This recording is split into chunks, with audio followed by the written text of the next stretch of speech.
Hello guys, welcome to my YouTube channel. എൻ്റെ YouTube ചാനലിലെ പുതിയൊരു വീഡിയോയിലേക്ക് ഏവർക്കും സ്വാഗതം.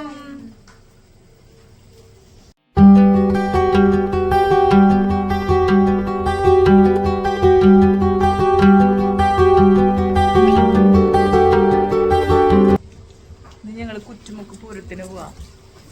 മെയിൻലി ചേച്ചിയുടെ വീട്ടിലേക്ക് പോവാ. ചേച്ചിയുടെ വീട്ടിൽ വിളിച്ചിട്ടുണ്ട്. കുറേ നാളായിട്ടുണ്ട് കുറ്റുമുക്ക് പൂരത്തിന് പോയിട്ട്.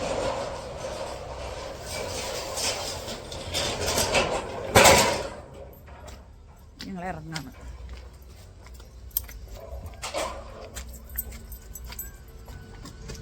അങ്ങനെ ഞങ്ങൾ ചേച്ചിയുടെ വീട്ടിലെത്തിയിട്ടോ. കുറച്ച് ലേറ്റ് ആയിട്ടുണ്ടായിരുന്നു. കുറച്ച് നേരത്തെ വരാണെന്നുണ്ടെങ്കിൽ അവിടുത്തെ പറപ്പുറപ്പാട് നല്ല രസമാണ് കാണാൻ ചേച്ചി പലപ്പോഴും പറയുന്നത് കേട്ടിട്ടുണ്ട് കേട്ടോ. പക്ഷേ സമയത്തേക്ക് എത്താൻ പറ്റിയില്ല. കാരണം എന്താ വെച്ചാൽ പാടം വഴിയൊക്കെ കയറാം. ഒരു ഇതെല്ലാവർക്കും തൃശ്ശൂർകാർക്ക് അറിയുണ്ടാവും. കുറ്റുമുക്ക് ആ പാടം നല്ല അടിപൊളി വൈബുള്ളൊരു സ്ഥലമാണ് കേട്ടോ. അപ്പോൾ ആ വഴിക്കിപ്പോൾ നമ്മൾ കാറും കൊണ്ട് പോയി കഴിഞ്ഞാൽ ബ്ലോക്കിൽ പെടുന്നുള്ളതുകൊണ്ട് വേറെ വഴി വളഞ്ഞിട്ടാണ് പോയത്. കാറിലാണെങ്കിൽ ചാർജിൽ ഇത്തിരി കുറവുണ്ടായിരുന്നു. അങ്ങനെ ചുറ്റിയെത്തിയപ്പോൾ ആ സമയമൊക്കെ കഴിഞ്ഞിട്ടുണ്ടായിരുന്നു. അപ്പോൾ ഞങ്ങൾ ചേച്ചിയുടെ വീട്ടിൽ പോയി ജ്യൂസൊക്കെ കുടിച്ച് കഴിഞ്ഞിട്ട് ഞങ്ങൾ അങ്ങോട്ട് ഇറങ്ങിയിട്ടോ. അപ്പോൾ മെയിൻലി ഇതേ ആമിയുടെ ഫ്രണ്ടിൻ്റെ വീടും കുറ്റുമുക്ക് തന്നെയാണ് കേട്ടോ. ഇതാണ് വല്യാമി. രണ്ട് മാമികളാണ്. അപ്പോൾ ഇവർ വലിപ്പത്തിൻ്റെ ഒരു ഇതിൽ ഞങ്ങൾ ഇവരെ കാറ്റഗറൈസ് ചെയ്തു. വല്യാമി, കുഞ്ഞാമി. ഇപ്പോൾ ആമിയും അവളുടെ ഒപ്പം എത്തിയിട്ടുണ്ട് കേട്ടോ. പക്ഷെ ഞങ്ങളിപ്പോൾ അങ്ങനെ തന്നെ ആമിയുടെ വീടിൻ്റെ അവിടെ അവരുടെ വീടിൻ്റെ ഭാഗം മന വഴി എന്നാണ് കേട്ടോ പറയുക. അവരിങ്ങനെ ഒരു പറപ്പുറപ്പാടും പിന്നെ ഒരു കാവിൻ്റെ സെറ്റപ്പ് ചെയ്തിട്ടുണ്ട് കേട്ടോ. ഞാൻ വീഡിയോയിൽ എടുത്തിട്ടുണ്ട്. നല്ല രസമുണ്ട് കാണാൻ. ഇങ്ങനെ അലങ്കാരപ്പറ വെച്ചിട്ടുണ്ട്. അവിടെ നിന്ന് അങ്ങനെ നടന്നു പോകുമ്പോൾ നാഗങ്ങളുടെ ഒരു ഇതൊക്കെ വെച്ചിട്ട് ഒരു കാവിൻ്റെ സെറ്റപ്പ്. നിങ്ങളത് കണ്ടു നോക്കട്ടോ. നല്ല രസമുണ്ട് കാണാനായിട്ട്.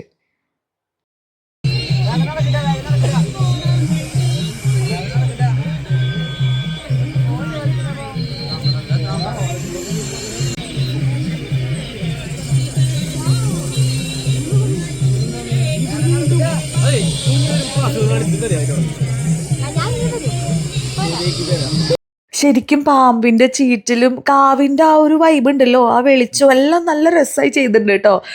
അത് അവർ നാട്ടുകാർ ചെയ്തതാണെന്നാണ് കേട്ടോ പറഞ്ഞത്. എന്തായാലും ഹാറ്റ്സ് ഓഫ്, അടിപൊളിയായിട്ട് ചെയ്തിട്ടുണ്ട്. പിന്നെ ഒരുപാട് ദ്രവ്യങ്ങളുടെ പറ തന്നെ കാണുമ്പോൾ എന്തൊരു സന്തോഷമാണല്ലേ. അങ്ങനെ ഞങ്ങൾ കാഴ്ചയൊക്കെ കണ്ട് അനീഷയുടെ അടുത്തൊക്കെ ആമിയുടെ അമ്മയുടെ അടുത്തും സന്ദീപേട്ടൻ്റെ അടുത്തൊക്കെ വർത്താനം പറഞ്ഞ് അവർ ഫുഡ് കഴിക്കാൻ വന്നോളൂ എന്നൊക്കെ പറഞ്ഞ് ഞങ്ങൾ ഇവിടെ പോകുന്നു കേട്ടോ. അപ്പോൾ ചേച്ചിയുടെ വീട്ടിൽ നിന്ന് ഫുഡ് കഴിക്കണ്ടേ. അതായത് ഞങ്ങൾ അവിടെ അടുത്ത് ടാറ്റ ബൈ ബൈ പറഞ്ഞ് ഞങ്ങൾ ഇനി കുറച്ച് നേരം കഴിഞ്ഞിട്ട് വരാമെന്നൊക്കെ പറഞ്ഞ് തിരിച്ചു പോന്നു കേട്ടോ. എന്തോരോ ആൾക്കാരാണെന്നറിയോ റോട്ടിൽ. ഞാനിങ്ങനെ പറയായിരുന്നു, ഞങ്ങളുടെ നാട്ടിലൊക്കെ ഉത്സവം നടക്കുമ്പോൾ അധികം ആൾക്കാരൊന്നും ഉണ്ടാവാറില്ല. കുറേ പേര് വീട്ടിൽ തന്നെ ഇരിക്കുന്നവരുണ്ട്. പക്ഷെ ഇവിടെ ഉണ്ടല്ലോ, എന്താ പറയുക, നിന്ന് തിരിയാ സ്ഥലമില്ലാത്ത പോലെ അത്രയും ആൾക്കാരുണ്ടായിരുന്നു കേട്ടോ. അങ്ങനെ ഞങ്ങൾ ചേച്ചിയുടെയും ചേട്ടനും നിൽക്കുന്നതിൻ്റെ അവിടേക്ക് വന്നപ്പോഴേക്കും എഴുന്നള്ളിപ്പ് വന്നിട്ടുണ്ടായിരുന്നു. പിന്നെ ഞങ്ങളൊരു കലോത്സവ യാത്ര ഉണ്ടായിരുന്നു ഞങ്ങൾക്ക് തിരുവനന്തപുരത്ത്. കഴിഞ്ഞ വർഷം അവിടെ എല്ലാം ഉണ്ടായിരുന്നേ. അപ്പോൾ ഞങ്ങളുടെ കൂടെ അന്ന് അമ്മയും വന്നിട്ടുണ്ടായിരുന്നു. അതുകൊണ്ട് അമ്മയ്ക്ക് അനീഷനെ ആയാലും ആമീനെയും അമ്മയുടെ അനിയനുണ്ട് അപ്പൂനും സന്ദീപേട്ടനും എല്ലാവരും അറിയാം കേട്ടോ. അപ്പൂനുണ്ടല്ലോ നമ്മുടെ നന്ദനം സിനിമയിലത്തെ കൃഷ്ണൻ്റെ ഒരു മുഖച്ചായ ഉണ്ട് കേട്ടോ. അവൻ്റെ ഒരു മൊത്തത്തിലുള്ള ഒരു ആക്ഷനും കാര്യങ്ങളും എനിക്ക് നല്ല സിമിലാരിറ്റി തോന്നി. അങ്ങനെ പിന്നെ അവിടെ നിന്ന് പറപ്പുറപ്പാടൊക്കെ കണ്ട് കാഴ്ചകളൊക്കെ കണ്ടിട്ട് ഞങ്ങൾ തിരിച്ചു പോകുന്നു കേട്ടോ. പിന്നെ ആ വഴിയിൽ എല്ലാ വീടുകളിലും പറ വെച്ചിട്ടുണ്ടാവേ. ഫ്ലാറ്റുകളിലൊക്കെ അങ്ങനെയാകുമ്പോൾ എല്ലാവരും കൂടെ പുറത്തിറങ്ങിയിട്ട് പറ വെച്ചിട്ടുണ്ട്. ഈ മന വഴിയിൽ ഇവരെല്ലാവരും കൂടെ ആയിട്ടാണ് പറ വെച്ചേക്കണം. എനിക്ക് തോന്നുന്നു ആ വഴിയിലേക്ക് എഴുന്നള്ളിപ്പ് കടക്കില്ല എന്ന് തോന്നുന്നു കേട്ടോ. അങ്ങനെ തന്നെ നല്ല രസമാണ് കേട്ടോ. ആസ് എ തൃശ്ശൂർക്കാരി എനിക്ക് ഈ കാഴ്ചകളൊക്കെ ഭയങ്കര ഇഷ്ടമാണ്. ഞാൻ പലപ്പോഴും പറഞ്ഞിട്ടുണ്ട്. ഞാൻ പറഞ്ഞില്ലേ, ഞാനൊരു ആൺകുട്ടി കാണുന്നുണ്ടെങ്കിൽ എല്ലാ പൂരപ്പറമ്പിൽ ഞാൻ എത്തിയാൽ എനിക്ക് പുലർച്ചയോ ഇതൊന്നും മിസ്സാവാണ്ട് കാണണമെന്നുണ്ടായിരുന്നു. പക്ഷേ പലതും നടക്കാറില്ല. ഇനിയിപ്പോൾ എന്തായാലും പറഞ്ഞിട്ട് കാര്യമില്ലല്ലോ. നമ്മൾ മാക്സിമം കിട്ടുന്ന ചാൻസുകൾ എക്സ്പ്ലോർ ചെയ്യുക, അതേ പറ്റുള്ളൂ. അങ്ങനെ ഐസ്ക്രീമൊക്കെ വാങ്ങിച്ച് കഴിച്ചു. ആദിക്കുട്ടനോട് സൈഡിൽ പോയി നിന്ന് ഐസ്ക്രീം കഴിക്കുന്നത് ഞാൻ കഴിച്ചില്ല കേട്ടോ. സത്യം പറഞ്ഞാൽ എനിക്ക് ഐസ്ക്രീം ഫാനല്ല ഞാൻ. പക്ഷെ ചില സമയത്ത് എനിക്ക് തോന്നാറുള്ളൂ. പക്ഷെ അന്ന് എനിക്ക് ഐസ്ക്രീം തിന്നാൻ മൂടുണ്ടായിരുന്നില്ല. അങ്ങനെ പിള്ളേരൊക്കെ വാങ്ങിച്ച് ഐസ്ക്രീം കഴിച്ചു കേട്ടോ. കണ്ട ആരും ശല്യപ്പെടുത്താട്ടത് അവൻ അവിടെ ഒരു സൈഡിൽ പോയി നിന്നിട്ട് സ്ട്രോബെറി ബാർ കഴിക്കുന്നത്. ഞാൻ അഭിച്ചേട്ടനെയും കൊണ്ട് ഷോപ്പിങ്ങിന് പോവാണ് കേട്ടോ. സൈഡിൽ കൂടെ അഭിച്ചേട്ടൻ മുങ്ങിയായിരുന്നു. ഞാൻ കയ്യിൽ നിന്ന് വിട്ട് പോകണ്ടെന്ന് വെച്ച് ഞാൻ കുറേ നേരം പിടിച്ച് നടന്നു. പക്ഷെ അഭിച്ചേട്ടൻ്റെ കയ്യിൽ നിന്ന് പോയി ഗൈസ്. ഷോപ്പിംഗ് എന്ന് പറയുമ്പോൾ അഭിച്ചേട്ടൻ നൈസായിട്ട് മുങ്ങും. സത്യം പറഞ്ഞാൽ പൂരപ്പറമ്പിൽ നിന്ന് പ്രത്യേകിച്ചൊന്നും ഞാൻ വാങ്ങിക്കാറില്ല. ഒന്നല്ലെങ്കിൽ ആ ചന മസാല വാങ്ങിച്ച് കഴിക്കും, അല്ലാന്നുണ്ടെങ്കിൽ കുപ്പിയോളയോ അങ്ങനെ എന്തെങ്കിലുമൊക്കെ മേടിക്കുള്ളൂ. എൻ്റെ മാക്സിമം പർച്ചേസ് പറയണത് അതൊക്കെ തന്നെയായിരിക്കും. പക്ഷേ ഇപ്പോൾ അതൊന്നും വാങ്ങിച്ചില്ല. പിന്നെ ഞങ്ങൾ അമ്പലത്തിൻ്റെ ഭാഗത്തേക്ക് വന്നു കേട്ടോ. ഇവിടെ നിന്നാണ് എഴുന്നള്ളിപ്പ് തുടങ്ങുന്നത്. അപ്പോൾ ഈ പറകളൊക്കെ നിറച്ച് അതിൽ നിന്ന് പൂവ് ദേവീനെ എറിയുന്നൊക്കെ ഞാൻ പറഞ്ഞുള്ള അറിവാണ് കേട്ടോ. ഞാൻ നേരിട്ട് കണ്ടിട്ടില്ലേ. അങ്ങനെ ഞങ്ങൾ അമ്പലത്തിൻ്റെ സൈഡിലുള്ള കാഴ്ചകളൊക്കെ കണ്ട് ഷോപ്പിംഗ് എന്ന് പറഞ്ഞ് അങ്ങോട്ട് പോയെങ്കിലും ഒന്നും തന്നെ ഷോപ്പ് ചെയ്തില്ല. കാഴ്ചകളൊക്കെ കണ്ട് വളയുടെ കളറൊക്കെ വെറൈറ്റികളുണ്ടോ എന്നൊക്കെ തപ്പി ഒന്നും വാങ്ങിക്കാണ്ട് തന്നെ തിരിച്ചു പോന്നു. അത് കഴിഞ്ഞ് ഞങ്ങൾ ചേച്ചിയുടെ വീട്ടിൽ പോയി ഫുഡൊക്കെ കഴിച്ച് തിരിച്ച് വീട്ടിൽ പോകാൻ കേട്ടോ. എനിക്കാണെന്നുണ്ടെങ്കിൽ വൈകുന്നേരത്തെ മേളം കേൾക്കണം എന്ന് ഭയങ്കര ആഗ്രഹം ഉണ്ടായിരുന്നു. പക്ഷേ കാറിൽ ചാർജ് ഇല്ലാത്തത് കൊണ്ടും അച്ഛനും അമ്മയ്ക്കും പിന്നെ അത്ര നേരം അവിടെ നിൽക്കാൻ പറ്റാത്തത് കൊണ്ടും ഞങ്ങൾ തിരിച്ചു വന്നു. ഇതാണ് കേട്ടോ ഞാൻ പറഞ്ഞ പാടം. നല്ല രസമാണ് ഈ വഴി. ഞാൻ ഈ സമയത്ത് അങ്ങനെ ഈ വഴിക്ക് പോയിട്ടില്ല. സന്ധ്യക്കൊക്കെ പോകുമ്പോൾ നല്ല രസമാണെന്ന് പറയും. സന്ധ്യക്ക് പോകുമ്പോൾ നല്ല രസമാണ്. കാലത്ത് പോകുമ്പോഴും ആ രസം ഉണ്ടെന്ന് ഞാൻ പറയുന്നത് കേട്ടിട്ടുണ്ട്. പക്ഷെ ഞാൻ കാലത്തൊന്നും ആ വഴിക്ക് ഞാൻ പോയിട്ടില്ല. അങ്ങനെ ഞങ്ങൾ തിരിച്ച് വീട്ടിലെത്തിയിട്ടോ.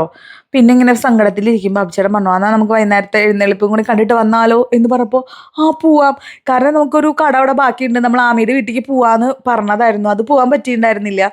അപ്പം ഞങ്ങൾ 4 പേരും ബുള്ളറ്റിൽ വീണ്ടും കുറ്റുമുക്കിലേക്ക് എത്തി ഗൈസ്. സെക്കൻഡ് ട്രിപ്പ് ആദ്യമായിട്ടാണ് കേട്ടോ ഇതൊക്കെ. അബ്ചേട്ടൻ ഇങ്ങനെ എന്താണ് പോവാന്ന് പറഞ്ഞതെന്നുള്ളൊരു വണ്ടർ എനിക്ക് അപ്പോഴും തീർന്നിട്ടുണ്ടായിരുന്നില്ല. എന്ത് പറ്റിയാവോന്നായിരുന്നു. അങ്ങനെ പിന്നെ ഞങ്ങൾ അമ്പലത്തിൻ്റെ അവിടെ വണ്ടിയൊക്കെ വെച്ച് അങ്ങോട്ട് നടന്നു കേട്ടോ. പക്ഷെ അവിടെ നിന്ന് എൻ്റെ അടുത്ത് പറഞ്ഞിരുന്നു അനിയന്മാരായിരുന്നു മേളാടുന്നു എന്നാന്നു ഗൈസ്. പക്ഷെ അന്ന് ആ സമയത്ത് ഉണ്ടായിരുന്നില്ല, പഞ്ചവാദ്യമായിരുന്നു. പക്ഷേ എനിക്കിഷ്ടമാണ് പഞ്ചവാദ്യമായാലും കേൾക്കാനായിട്ട്. അങ്ങനെ കുറച്ച് നേരം അവിടെ കാത്തു നിന്ന് ആനകളെയൊക്കെ അണിയിച്ചൊരുക്കി 3 ആനയുടെ എഴുന്നള്ളിപ്പിൽ ഇവിടെ നിന്ന് വന്ന് പിന്നെ അമ്പലത്താറാകുമ്പോഴേക്കും 5 ആനയായിട്ടാണ് അടുത്ത മേളം തുടങ്ങാമെന്നാണ് കേട്ടോ. അപ്പോൾ അത്രയും നേരം നിൽക്കാൻ പറ്റുന്നുണ്ടായിരുന്നില്ല. കാരണം ആദ്യമൊക്കെ നിർത്തുന്നതിന് ഒരു ലിമിറ്റ് ഉണ്ട്. ആദ്യമൊക്കെ പെട്ടെന്ന് ഉറക്കം വരുന്ന ടൈപ്പാണ്. അങ്ങനെ പിന്നെ കുറച്ച് നേരം അവിടെ നിന്ന് മേളൊക്കെ കേട്ടു കേട്ടോ. നല്ല രസമാണ്. മേളം മുറുകുന്നതും തുടക്കത്തിൻ്റെയും ഫീല് വേറെയാണ്.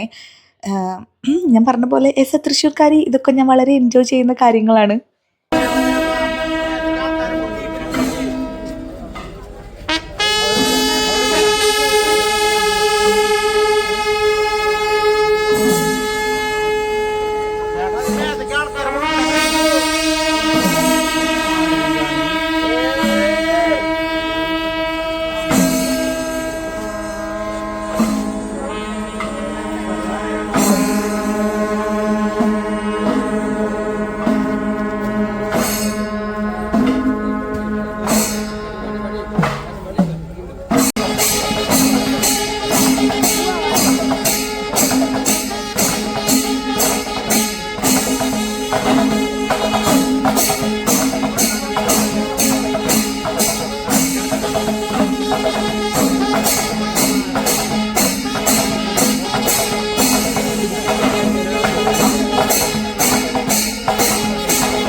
അങ്ങനെ കുറച്ച് നേരം മേളൊക്കെ ആസ്വദിച്ച് ഞങ്ങൾ പിന്നെ ആമിയുടെ വീട്ടിലേക്ക് നടന്നിട്ട് ഒരു തവണ ഞങ്ങൾ പോയിട്ടുണ്ട്. ആമിക്ക് ഒരു സർപ്രൈസ് കൊടുത്തിട്ട് ഞങ്ങൾ സർപ്രൈസ്ഡ് ആയിട്ടുള്ളൊരു സംഭവം ഉണ്ടായിട്ടുണ്ട് ആമിയുടെ ബർത്ത്ഡേക്ക്.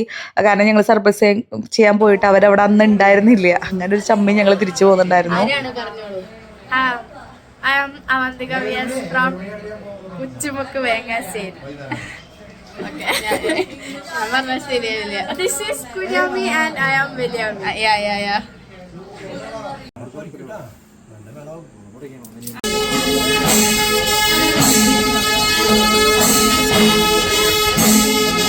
അങ്ങനെ ആ കട അങ്ങോട്ട് തീർത്തു. അവരെ കൊണ്ട് വർത്താനൊക്കെ പറഞ്ഞ് ഭക്ഷണം കഴിക്കാമെന്ന് കുറേ തവണ പറഞ്ഞു കേട്ടോ. ഞങ്ങൾ ചേച്ചിയുടെ അവിടെ തന്നെ വയറ് നിറച്ച് കഴിച്ചുകൊണ്ട് പിന്നെ ഫുഡൊന്നും കഴിച്ചില്ല.